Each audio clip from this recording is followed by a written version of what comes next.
Hey everyone, my name's Shanna and I have been making soap for 6+ years.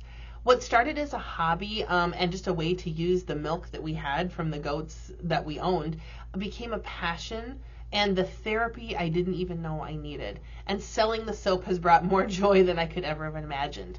So do you want to hear my story? Grab your coffee and join me, and let's chat about how I fell into soap making. It seems like there are 3 reasons that people get into soap making. Maybe they're just looking for a new hobby. They've got some extra time and they want to learn something new. Maybe there's a skin issue that they're trying to combat with goat milk products, and they want to learn how to make it themselves instead of relying on other people. But the 3rd reason is the people that have the goats. And usually the comments that we hear are, yeah, and these girls need to start earning their keep. That's how I got into soap making. It started with the goats, but it kind of also started before that as well. We had 8 kids, 4 bio, 4 adopted. They tucked right into each other. We had a really tight, age-wise, all of our kids are very close. We homeschooled that whole bunch, and that meant for about a decade, that was literally all I could do. I could do school and cook and do the kids, and that was it. There just wasn't room for anything else, even just in my mind. It was a heavy load, and it's one of those things where it kind of feels like the frog in the pot kind of analogy, where the heat turns up so slowly that the frog doesn't even know how hot it's getting. And I really felt like that. Looking back, that's really what it was like. That the load was super heavy, but I almost didn't even realize how heavy it was because it just gradually increased. Lots of what I was doing was out-based, meaning I was doing things for people. I was meeting their needs and taking care of them, but almost nothing was inward focus, or like nothing was replenishing that. And looking back again, part of me was starving, and I wasn't even aware of it at the time until our 2 oldest kids graduated from school, because our oldest bio and our oldest adopted were in the same grade. So they graduated the same year. And one went to a 4-year school and one went to the Marines. So we had, they were out of the house, and we had gone from 8 to 6 just in a pretty short period of time. And I felt like I had a little corner of my mind that was available to me again. We went on summer vacation with just those 6, and it was such a different experience than being with 8. And if you don't have 8 kids, or 6 or 8 kids, you might be saying, that all sounds crazy to me. Why on earth would you do that? But to go from 8 to 6, I felt like I had a little space in my mind back. It was the strangest thing. And I knew I had always been interested in dairy. And we already had horses, we already had the barn, and we were already doing chores. So the idea of adding this to our farm menagerie, I guess, it wasn't an overwhelming thought, because we were already going out there and doing chores. So the idea of taking care of more animals didn't seem like a big change. Even adding milking to that, yeah, it was going to be more work, but it didn't feel like it was changing a lot of the routine that we already had established in our family. So we started looking for goats that we could add to our barn. We ended up finding a small herd close by us where and it was perfect because the does were already in milk, meaning that they had babies in the spring, the babies were still with them, they were still producing milk. So we could literally jump straight into the milking part of goats without having to, buy babies and then wait for them to be old enough and breed them and have babies, and then we have milk eventually. We were just thrown right into the middle of it, which was neat because we could take advantage of the reason we wanted goats. We could have that immediately, but we had to learn how to milk immediately. And if you don't know how to milk, it's an intellectual game, but it's also about hand strength. And boy, did my hands hurt for a while. When you have to milk 4 goats twice a day and you're not used to that, that can really do something to your hands. So we got the goats. I thought that we would drink the milk and make some cheese. But I had gotten some samples of goat milk soap from the lady who sold us the goats. And she asked me to try it. She said, you need to try this. So I did. I took it home and tried it, and in one use I was hooked. I knew that this was going to be a game changer for me. Because in the summer, a lot of times I'm on a program where it's a 2-shower day, where you're showering in the morning, but then you're also doing something sweaty and nasty in the afternoon. So you end up with 2 showers a day. And even without sensitive skin, my skin could feel like the toll that was taking on it. Like, I don't have sensitive skin, but it was feeling pretty dry and like it had shrunk while I was in the shower and I needed to go run for the lotion. After I used the goat milk soap, very different feeling. Like my skin felt very different coming out of the shower. And I knew immediately that this product was going to be my skin's friend. And when you knew, like, there's going to be a lot of showering coming up in this summer, that was a game changer, that I could use a product where my skin would feel great coming out of the shower rather than feeling like it was all dried out and feeling gross. So that was a winner situation for me and literally a game changer. But I also realized that this is a significant change for me, but I don't even have sensitive skin. What about the people who do? What about the people who are suffering every day from itching or, hurting or cracking or dry skin or whatever? They need this. There is something very different about this product that they're going to need. And with that thought, I decided I was going to learn how to make this. Now, I had no idea what was involved. I knew lye was in the picture somewhere, but I had no idea how to get started. And it was tricky because maybe you've noticed this too, but as you're going different places and talking to different people, everybody has their different slant on how the soap making should go and what's absolutely critical and what doesn't matter.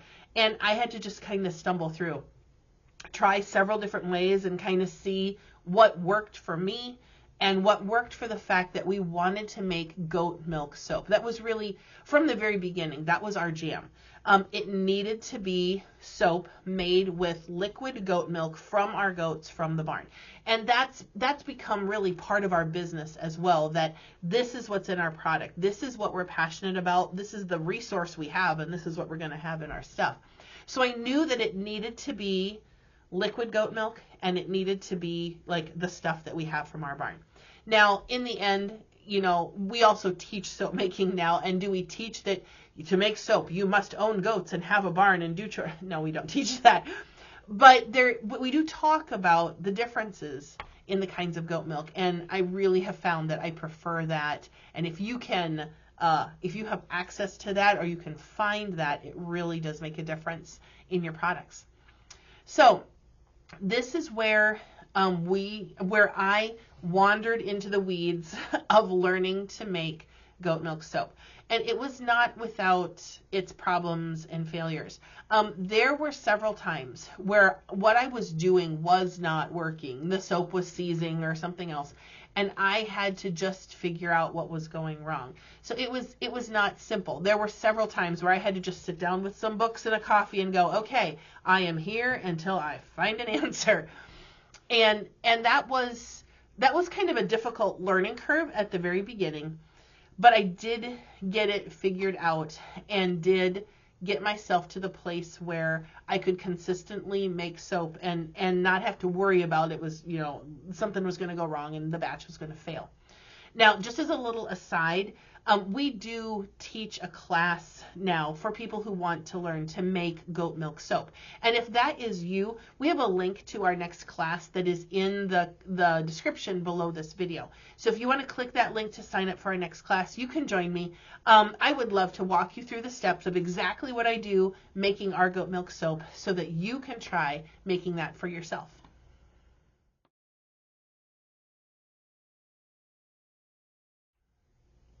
Learning to make goat milk soap very quickly became my new hobby, and also very quickly turned into a passion, because maybe you've noticed this too, but once you've tried goat milk soap, there's no going back.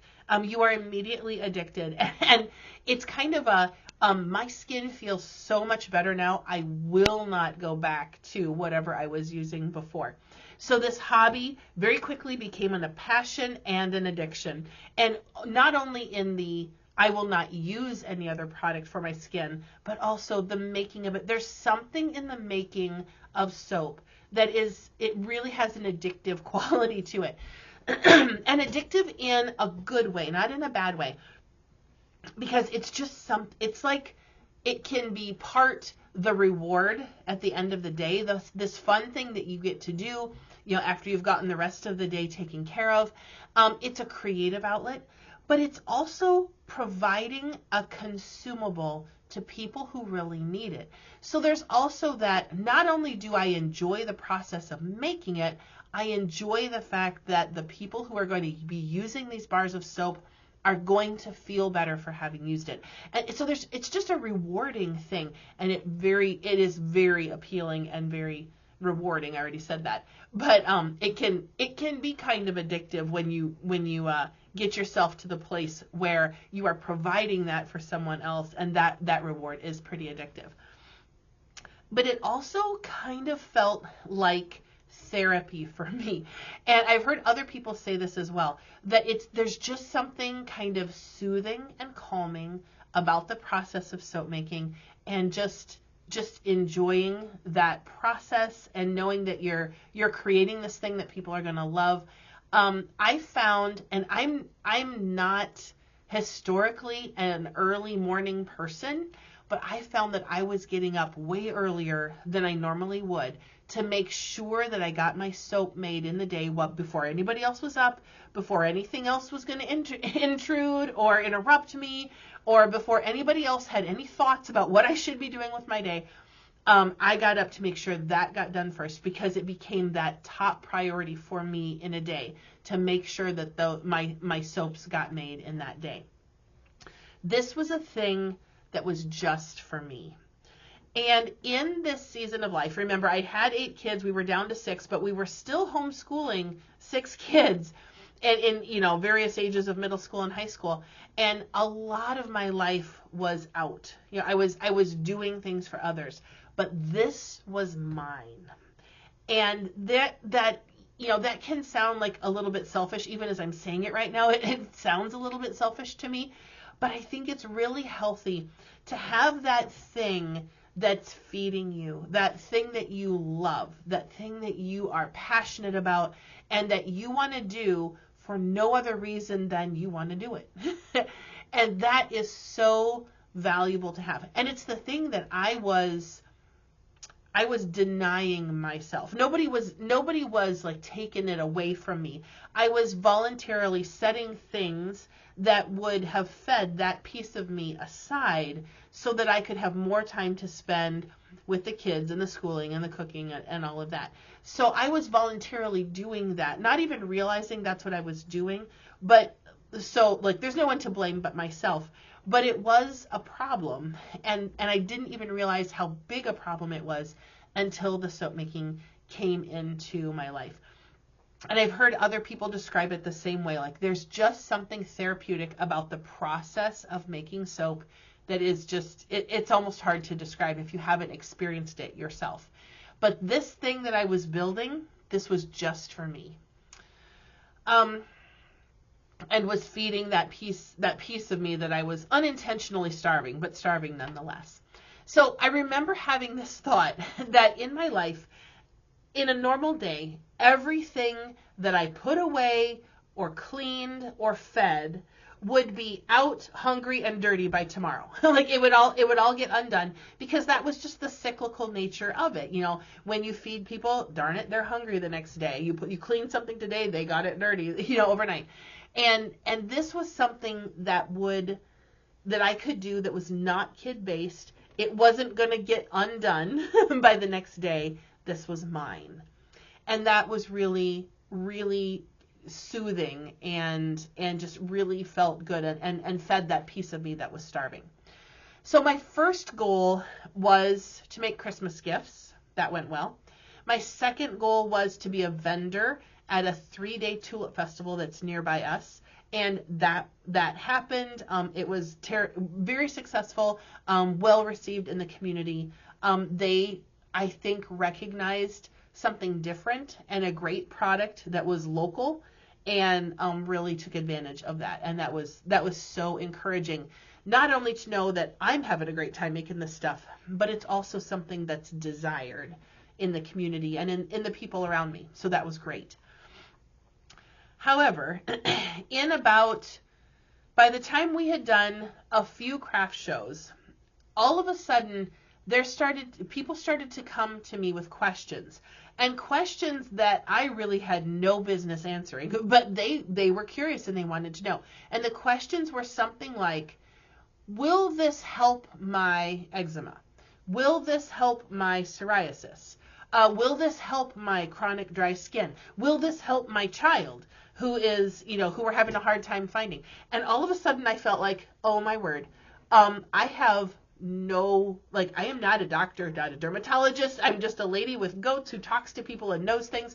And, do I even have the right to speak to these issues? So what I found was, after we had been selling soaps for a little while, people would start to come back, and you'd start to hear their stories of, I'm not having to use this prescription anymore, or I'm not having to do this or this because the goat milk soap is taking care of it. My hands are not cracked and bleeding all winter long because I'm using this soap instead of the other stuff I was using, and I'm so much more comfortable. And we started to hear all these stories. And what I started to say was, and I would always preface it with, I do not have eczema. We don't have eczema in our family. But what I've heard is this. And then relay the stories of other people to the people who are asking me these questions. And not only was hearing those stories really affirming and fun, but it gave me what I needed to be able to offer someone else's experience to this person who is asking the question. And so then I could say, I've heard this and this, so yes, I think that this will help, or this will make a difference for you. And my favorite story about that was an older guy who came to our booth. We had not been in business very long, maybe a year or two. And he came up to our booth and said that, I don't remember what his issue was, but he had some skin issue that he was trying to find an answer for. And he was asking me, what I would recommend. So I told him what I would recommend, and I had given him a soap and a lotion, and I said, use these, at the same time. And he goes, how much is this going to be? And I think the total was around $25. And he said, oh, well, how do I know this is going to work? And I had the best comeback, and I don't always, but this was fun. And I said, well, I'll bet you've spent more on other things that you weren't sure were going to help. And he went, I guess you're right. And he bought the soap and lotion. And it's just and that was my favorite example of that. But we got asked some version of that question a lot. And it made me realize that people are out there trying different things, trying to find solutions for their skin issue, and they're not finding it. And pretty soon it starts to feel pretty awful, pretty like they're despairing a little bit of ever finding an answer.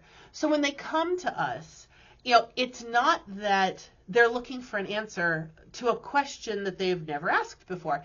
They're asking a question kind of out of desperation because they've tried other things that haven't worked. And the neat thing, and I didn't see this coming in our business, was with more and more success stories and more people coming back and telling us that they had seen a difference by using our products, we're able to offer hope to those people. And that's like hard to describe. When people come and they just say, I don't even know what to try next. Well, here's a natural solution. Why don't you give this a try? We have a lot of people who have had good luck with this. And all of a sudden, they have a little bit of hope that maybe this other thing, this goat milk, is going to help them with their issue. so rewarding. And the fact that all of this gets kind of married together in one process. It's my creative outlet. It's, the soap making part is my creative, my therapy, but it's also really fun to know that we're providing product to people, good product to people, but also in the process able to offer hope as well. And all of this gets bundled together in the same thing, which has really been a fun process. So rewarding.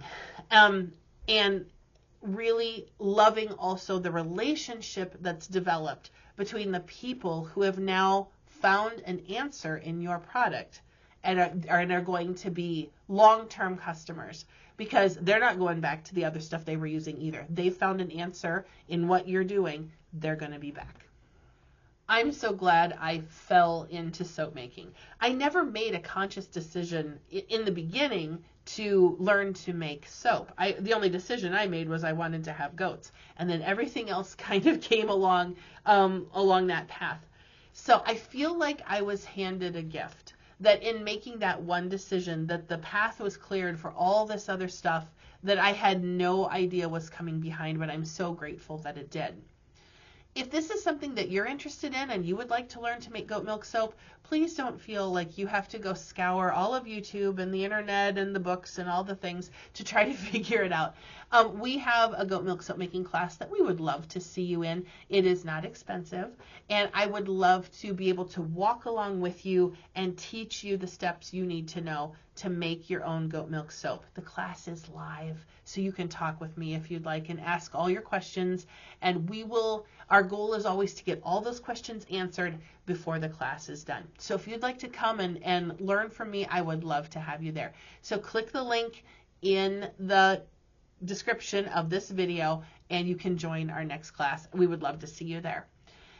In our next video, I'm going to talk about my why for becoming a soap making coach. And I don't think soap making coach is really in any list anywhere of, when you have to pick, what's your occupation? I've never seen it in a list. But I'm going to share with you in the next video why I love teaching people to make soap and also to have their own soap businesses. And if you're interested in learning to make soap or in having a soap business, come join me in the next video. Bring your coffee and we'll have another little sit down chat over my why for becoming a soap making coach. I'll see you there.